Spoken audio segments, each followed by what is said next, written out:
So if you've ever wanted to learn how to use chord inversions on the piano, well, in this video, I'm breaking it all down and we're starting now. So chord inversions are a very powerful thing that you can use to really elevate your playing. And I'm super excited to share two things that I really believe if you take it to heart and actually apply it, then you're gonna start seeing some transformation in your playing. So number one, whenever I think about chord inversions, I think about where am I currently at in the music? What am I currently playing? What does it sound like? What does it feel like? And then I think about where am I going? Where's point B? Where's that destination? So in between point A and point B, I use chord inversions to strategically get me to point B. So let me show you this by an example. Let's say I want to play Best Part by Daniel Caesar. So the regular way of playing it is this.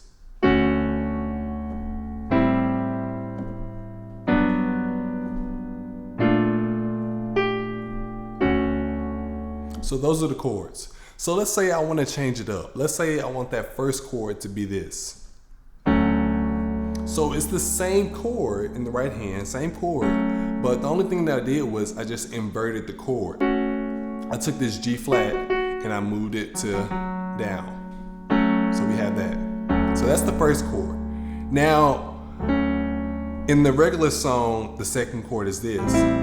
But I don't want to do that. I want to do something different. So my point A chord is this. This is where I'm currently at in the music. This is the starting point for me. And I know I want to get to this chord. Right? So that last chord is the same thing in the original song, but it's just inverted. So in the original song, we have this. But I want to do this. So it's the same chord, I just inverted it. So once again, point A is this chord and point B is this. So in between point A and point B, I have to do something in order to logically, strategically get to point B. So how can I do that? I can use chord inversions. Let me show you. So my point A chord is this. So my next logical chord that would make sense to me is this chord right here. I'm still using the same chords. I'm still respecting the song. But what I did was I inverted that second chord that's in the original song. So in the second chord in the original song is this. Right? So the first chord is, that's the second chord. But I just inverted it. I took this E and I moved it to the bottom of the chord. Right? So the first two chords in the new version is this. So that sounds good. So now the next chord that would make sense to me, that third chord, would be this. Woo! Yeah, so that sounds really good, right? So once again, the only thing that I did that was different than the original song was I just inverted the chord. Check it out. So in the third chord in the original song is this. Right? So we got, so rather than playing this chord, I'm just going to invert it. So I take this D and I move it down. This all makes sense, right? Because I knew what my point A chord was. I knew it was this. And I knew my point B chord was this. So I knew in order to get from point A to point B, I knew I can play the same chords that's in the original song. Are you following me? So I needed to use chord inversions in order to really strategically and musically get me to point B, get me to that destination chord. So once again, point A was this, the second chord is this. We're going somewhere. These chords are leading me to somewhere. I'm just inverting them. Same chords as the original song, but I'm just inverting them because I know that these chords are strategically getting me to that place that I want to be. That's the second chord, third chord, fourth chord. That sounds good. Did you catch what I just did? That sounds amazing. And I do it all the time in my playing. I'm always changing up, a regular chord or an original chord that's in a particular song, and I just invert it to do something that sounds great to me because I know where I'm trying to go. So once again, point A was this chord and point B was this chord. So all I did was I took the original chords out of best part and I just inverted them to give me a strategic type of approach to getting to point B. So we got.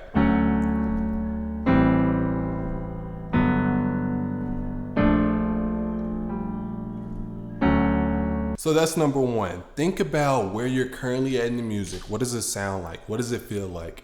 And then think about where you're going. Where are you headed in the music? Because with music, you're always telling some type of story. So you have to always be thinking ahead. Think about, how you're going to get to that next step in the music, in your song, in your chord progressions.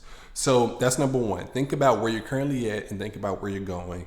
And then use chord inversions in between to get you to point B. Number two is chord inversions are a great way to change up what you're playing in a particular song, in a groove, in a chord progression. Chord inversions are amazing. Trust me on this. So check this out. So let's say I'm playing this little groove right here.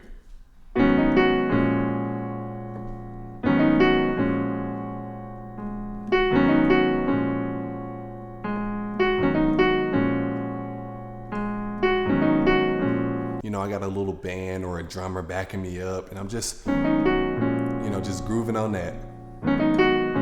Just keep doing the same thing. So you see the chords that I'm playing. This is the first one. That's the second one. So if I'm playing that over and over and over and over and over again, eventually that will get boring. Nobody will want to listen to that. So I'll have to use chord inversions to change it up. So let me show you how I would do that. So, I start off doing something like this.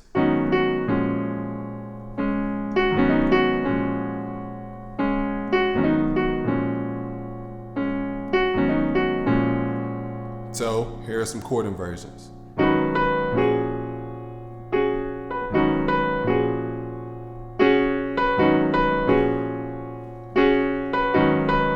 Let's do it again.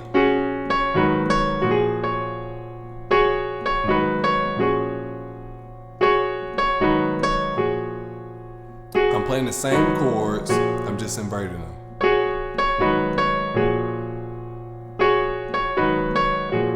You get it? I'm doing the same chords, just changing up how I'm playing them. So that's another way you can use chord inversions on the piano. Just invert them, to sound different, to keep the listener guessing on what you're gonna do next.